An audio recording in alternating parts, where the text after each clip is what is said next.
दोस्तों नमस्कार, मैं हूं डॉक्टर शंकर सिंह और आप सबका स्वागत करता हूं डॉक्टर शंकर वेट वर्चुअल क्लासेस में।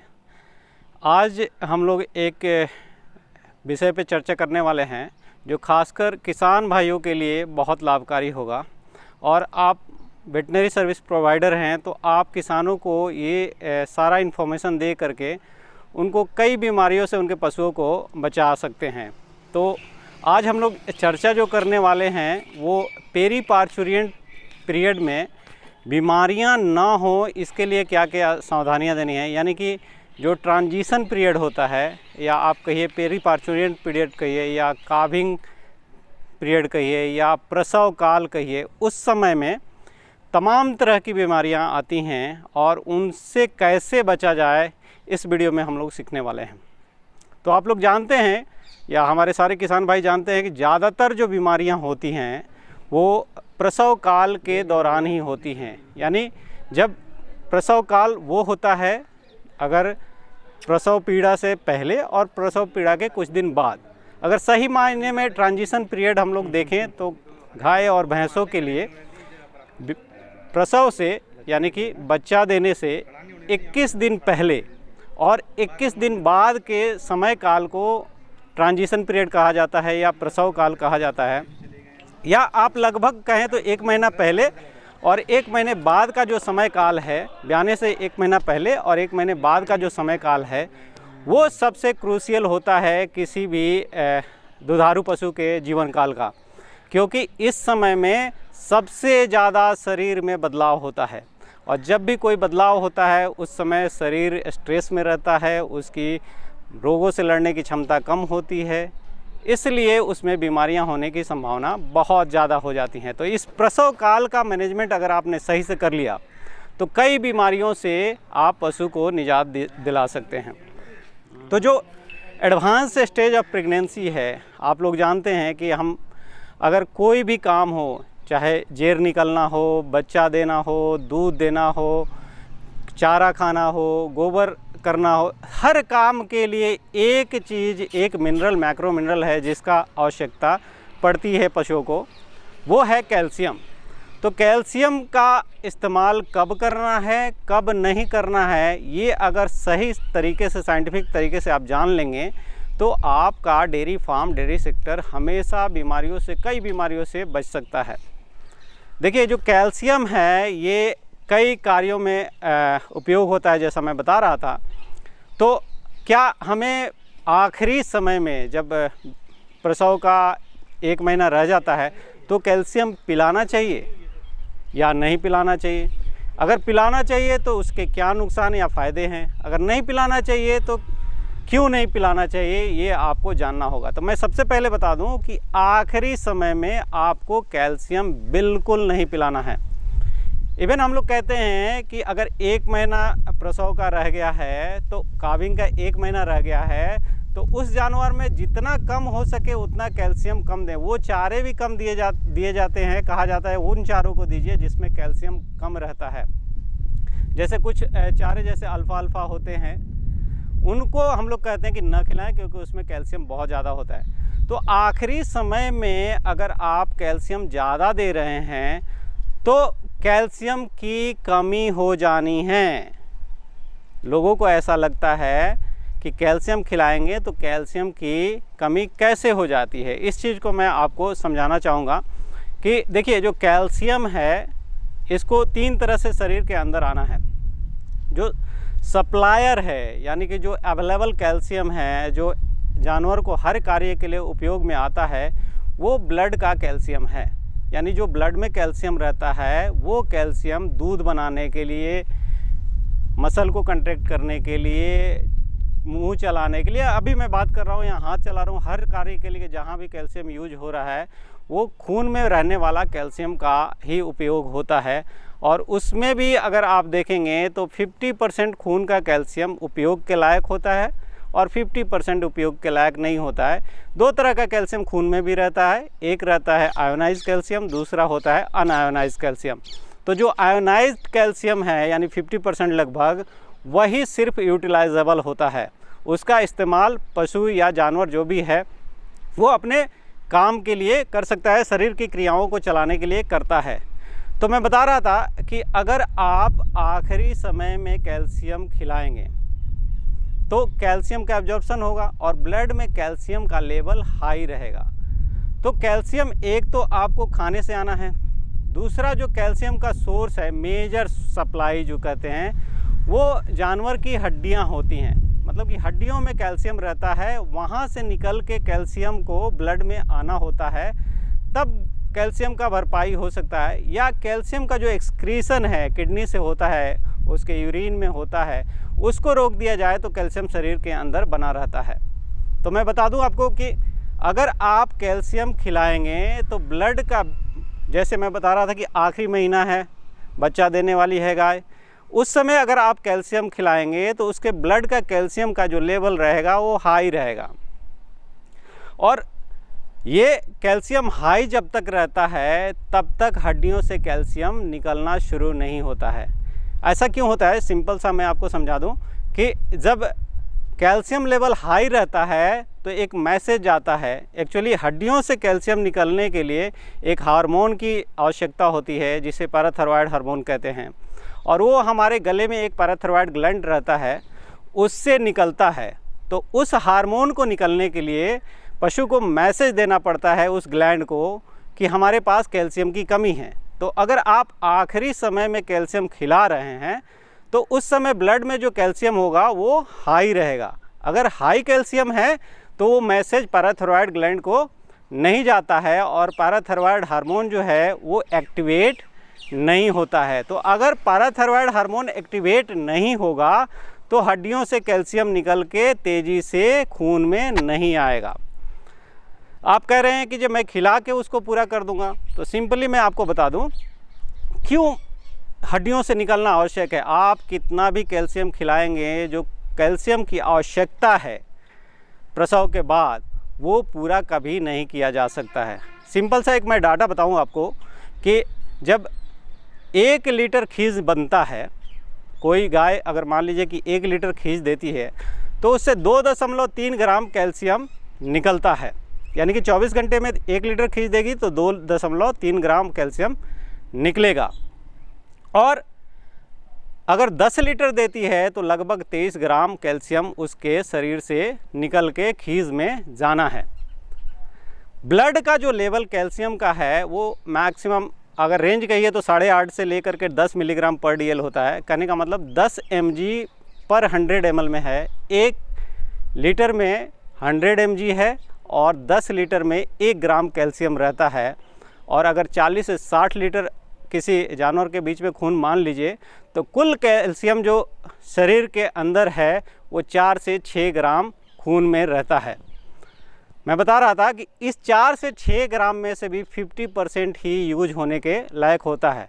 यानी कि 2 से 3 ग्राम ही यूटिलाइजेबल कैल्शियम खून में है, जो सप्लाई करके खीज को बनाना है, मिल्क को बनाना है। 2 से 3 ग्राम और निकलना कितना है, 23 ग्राम कैल्शियम 10 लीटर खीज में निकल जाना है। मैं बता रहा था कि अगर 10 लीटर खीज दे रही है तो उससे 23 ग्राम कैल्शियम निकल जाना है। और अगर 50 से 60 लीटर भी खून देखें तो 40 से 50 लीटर तो 4 से 6 ग्राम उसके खून में कैल्शियम है। अगर उसमें से भी आधा ही यूज होना है तो 2 से 3 ग्राम कैल्शियम उसका यूज होने के लायक है। तो लगभग जो रिक्वायरमेंट है, जो डिमांड है, वो 9 से 10 गुना ज़्यादा है। तो ये कैल्शियम आएगा कहाँ से? इस कैल्शियम को आने के लिए या तो आंतों से ऑब्जर्व हो, कितना भी तेज़ी से ऑब्जर्व होगा तो 24 घंटे के अंदर ये खिला के कैल्शियम की पूर्ति नहीं की जा सकती है। ठीक है, तो इसकी अगर आपको पूर्ति करानी है तो हड्डियों से कैल्शियम को तेज़ी से निकलना होगा। मतलब 24 घंटे के अंदर 23 ग्राम कैल्शियम हड्डियों से निकल के खून में आना चाहिए। तो जो पशु, जो भी गाय या भैंस है, इसको भरपाया कर लेते हैं जिनके स्पीड ज़्यादा होता है, जो तेज़ी से निकाल पाते हैं, उनमें कैल्शियम की जो हाइपोकैल्सीमिया सिम्टम है या मिल्क फीवर जिसे कहते हैं वो चीज़ नहीं होती है। सारी गायों में समस्या आती हैं लेकिन ज़्यादातर इसको मैनेज कर लेती हैं। खास करके जो देसी गाय हैं जो थोड़ा कम दूध देती है, लेकिन जो विदेशी गाय हैं तीसरे चौथे ब्यात की हैं तो उनमें ये समस्या बहुत ज़्यादा होती है और वो उसका भरपाया नहीं कर पाती हैं। होता क्या है, और दूसरी चीज़ है कि जब प्रसव होगा तो प्रसव पीड़ा होती है, और प्रसव पीड़ा के चलते भूख होना नहीं है, तो चारा तो वो खाएगी नहीं, तो जब खाएगी नहीं तो कैल्शियम का आपूर्ति वहाँ से नहीं होगा, तो कैल्शियम खाने से तो पूरा नहीं किया जा सकता है। तो हमें जो ध्यान देना है वो उसके हड्डियों से कैल्शियम निकालना आवश्यक है, ठीक है। तो हड्डियों से अगर हमें कैल्शियम निकालना है किसी भी तरह से, तो हमें इस बात का विशेष ध्यान रखना होगा कि किस रफ्तार से निकले। तो जैसे मैं बता रहा था, जो पैराथायरॉइड ग्लैंड होता है उससे जो हार्मोन निकलता है वो हड्डियों से कैल्शियम निकालता है।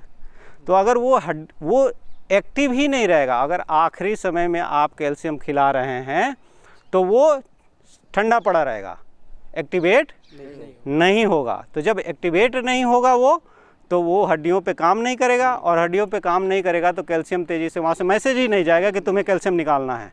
तो आखिरी समय में गलती से भी 1 महीना जब रह जाए तो कैल्शियम नहीं खिलाना है। ये एकदम गांठ बांध के रखना है कि हमें आखिरी महीने में कैल्शियम जानवरों को ब्याने का 1 महीना रह जाए तो बंद कर देना है। वो चारे भी कम देने हैं जिसमें कैल्शियम ज़्यादा हो, जैसे लूसन अल्फा वगैरह होता है उसमें ज़्यादा रहता है, तो उसको हमें नहीं खिलाना है। अब दूसरा क्या करना है कि कुछ ऐसा हम कर दें जिससे कि हड्डियों से निकलने की रफ्तार बढ़ जाए, तब तो पूरा किया जा सकता है ना। तो होता क्या है कि जब शरीर का जो पीएच है, जो क्षारीयता अम्लीयता होती है खून की, वो अगर एसिडिक साइड में रहे किसी भी तरह से, तो जो मैं कह रहा था जो ग्लैंड से हार्मोन निकलता है वो हड्डियों पे बड़े अच्छे से बनता है। तो लॉक एंड की फैशन में वो हार्मोन आके हड्डियों पे जमता है और फिर वहाँ मैसेज दे करके फिर वहाँ से हड्डियों से निकालता है। तो उसके लिए जो शरीर का पीएच है, वो खून का जो पीएच है थोड़ा सा एसिडिक साइड में रहना चाहिए। ऐसे तो न्यूट्रल रहता है, लेकिन अगर आप कोई ऐसी चीज़ खिलाते हैं जिससे कि खून का जो पीएच है वो एसिडिक साइड में हो जाए, तो वहाँ पे निकलने का, हड्डियों से कैल्शियम के निकलने का रफ्तार तेज़ हो जाएगा और वो अपनी भरपाई कर लेगी बड़े आसानी से। 24 घंटे के अंदर ही वो इतना कैल्शियम निकाल लेगी कि उसको सारी रिक्वायरमेंट पूरा हो जाएगी। और जब कैल्शियम पूरा हो जाएगा, शरीर में खून में नॉर्मल रहेगा, तो समय से जेर गिराएगी। अगर प्रसव काल से पहले ही कैल्शियम कम है, उसको अगर वो मैनेज कर लेती है तो उसके प्रसव में कोई पीड़ा नहीं होगी, बच्चा आसानी से निकल जाएगा। कैल्शियम, जैसे मैं बता रहा था कि कैल्शियम ही, जैसे जब आप लोग दूध निकालते हैं तो उसके बाद जो दूध की छिद्र होता है, जो नली होती है ऐन में, जो उसकी सिकुड़न होती है, तो उसके सिकुड़न के लिए भी कैल्शियम की आवश्यकता है। तो अगर कैल्शियम लो रहेगा तो वो खुली की खुली रहती है, और उसी समय अगर दूध निकालने के आधे घंटे के अंदर अगर आपका पशु बैठ जाता है ज़मीन पे, तो नीचे बैक्टीरिया रहते हैं, वहीं पे उसका पेशाब रहता है, गोबर रहता है, उसका जो बैक्टीरिया है वो फिर उसके वहाँ से घुस जाता है अंदर और थनैला कर देता है। कैल्शियम नहीं रहेगा तो वो पशु क्या करेगा कि उसके पेटों की चाल नहीं रहेगी, आँत चलेगा नहीं तो गोबर नहीं करेगा, गोबर नहीं करे, आँत चलेगा नहीं तो वार नहीं करेगा, तो उसको चारा नहीं पकड़ेगा। तमाम तरह की समस्याएं कैल्शियम से की कमी से हो जानी है। तो हमें कोई ऐसी चीज़ है क्या जिसको हम लोग पशुओं को खिला करके उसकी ब्लड का पीएच थोड़ा कम कर दें? यही तो मैं कह रहा था, एक तो कैल्शियम नहीं खिलाना है और दूसरा ऐसी चीज़ खिलानी है जिससे उसका पीएच कम हो जाए, मतलब कि एसिडिक साइड में हो जाए। तो इसके लिए आप लोग देखे होंगे कि गांव में पंसारी के पास एक आता है, उसको इंग्लिश में अमोनियम क्लोराइड कहते हैं, नौसादर कहा जाता है। तो नौसादर तो आप लोगों ने देखा होगा, पत्थर की तरह होता है, ठीक है। तो उसका आप 50 से 60 ग्राम अगर 21 दिन, ब्याने से 21 दिन पहले अगर चालू कर देते हैं तो वो क्या करेगा, लगभग 5 दिन लेता है, कम से कम 5 दिन वो लेता है जो खून का पीएच है उसको कम करने के लिए। तो 5 दिन कम से कम पहले तो आपको स्टार्ट करना ही होगा, और ज़्यादा से ज़्यादा उसे 45 दिन तक देना होता है। तो मैं कहता हूँ कि आप उसको अगर नौसादर खिलाना है तो 21 दिन पहले 50 से 60 ग्राम उसके चुनी में मिला कर दें। नौसादर की समस्या ये होती है कि वो थोड़ा कड़वा भी होता है और साथ साथ मुंह में छाले पड़ जाते हैं। तो अगर डायरेक्टली आप नौसादर खिलाएंगे तो मुंह में छाला पड़ जाएगा, फिर जानवर खाना छोड़ देगा। तो आपको इस बात का ध्यान रखना है कि उसको हमेशा कूट लीजिए, पत्थर की तरह होता है, उसको कूट लीजिए और चुनी या चोकर में मिला लीजिए, ठीक है। उसके साथ आप अगर 21 दिन पहले शुरू करते हैं यानी कि 50 से 60 ग्राम रोज़ाना खिलाते हैं, और जिस दिन तक उसका बच्चा पैदा होता है, काविंग होता है, उस दिन तक खिलाना है। तो उसके जो एक्टिवेशन है, पैराथायरॉयड हार्मोन जो हड्डियों पे काम करने वाला है, फुल्ली एक्टिव रहेगा, और उसकी जितनी कैल्शियम की रिक्वायरमेंट है तेज़ी से कैल्शियम निकल के आएगा। फिर वो जेर टाइम से गिराएगी, वो बच्चा आसानी से हो जाएगा, कोई भी डॉक्टर आपको बुलाना नहीं पड़ेगा, थनैला नहीं होगा, उसका भूख पूरी तरह से नहीं जाएगा। तमाम तरह की समस्याओं से आप निजात पा सकते हैं। ये नौसादर जो है, कंपनियां जो हैं, आप लोगों को पता होगा मार्केट में 50 से 60 रुपये किलो मिलता है। इसी को कूट के कंपनियां पैकेट में भर के 200 ग्राम 300 ग्राम वो बेच रही हैं 200 300 रुपये का। अच्छा। तो 1 किलो जब हमें 60 रुपये का मिल रहा है, वो बताते नहीं हैं कि उसमें है क्या, तो बताता नहीं है। जब हमें पता है तो हम नौसादर क्यों नहीं ले लेंगे, तो हम डायरेक्टली मार्केट से नौसादर लेंगे और 50 ग्राम से 60 ग्राम उसको चूनी में मिला करके खिलाएंगे। तो 2 काम करना है, एक तो कैल्शियम नहीं खिलाना है, और 50 से 60 ग्राम नौसादर उसको रोज़ाना देना है। एक जगह नहीं देना है आपको, जो पहली ब्यात की बछिया हो या भैंस हो, उसमें आपको नौसादर देने की ज़रूरत नहीं है, क्योंकि उसमें पहले ब्यात वालों में कभी भी कैल्शियम की समस्या ना के बराबर होती है। जो दूसरे तीसरे ब्यात में आती है वहाँ पे समस्याएं आती हैं। तो इस तरह से अगर आप लोगों ने 2 चीज़ ध्यान रखा तो कई समस्याओं से, थनैला से, जेर रुकने से, बेली फेंकने, फूल देने से, या बच्चा अटकने से जो उनके जोर नहीं लगाती है, यूट्रस में कंट्रैक्शन नहीं होता है, तमाम चीज़ों से आपको निजात मिल सकता है। और जब समस्या अगर ब्याने के समय में नहीं आई, 2-3 दिन तक पशु ठीक रहा, तो अगले ब्यात में फुल दूध पे रहता है। अगर उस समय में वो कोई समस्या आ गई, आपने हाथ लगवा दिया, जेर निकलवा दिया, तो फिर वो उस दूध पे आता नहीं है। तो आप लोगों को ये 2 चीज़ें बिल्कुल ध्यान रखनी है कि कैल्शियम नहीं देना है आखिरी महीने में, और एक नौसादर आपको ऐड कर लेना है। आपका पशुपालन बड़े अच्छे से चलेगा और प्रॉफिटेबल रहे। हाँ बताइए, आप कुछ कह रहे थे। नौसादर खिला तो रहे हैं सर। हाँ, तो मिनरल का तो अपना अलग जगह होता है उसमें। बिल्कुल। देखिए, जैसे मैंने बताया ना कि एक चीज़ है क्रिया होगा, फिर वो इन्फेक्शन होगा, आगे कॉम्प्लिकेट होता रहे, तो इंतज़ार करना है। और जेर गिराने वाली और दवाएं आती हैं, उनका इस्तेमाल कीजिए आप। हाथ लास्ट उपाय रखना चाहिए, ठीक है। तो आप लोगों को मेरे साथ रहने के लिए बहुत बहुत धन्यवाद। और मुझे लगता है कि ये वीडियो किसान भाइयों को और जो भी वेटनरी सर्विस प्रोवाइडर है उनको मदद करेगा। और आप लोग हमारे साथ बने रहिए, हमारे चैनल को सब्सक्राइब कीजिए। धन्यवाद, नमस्कार।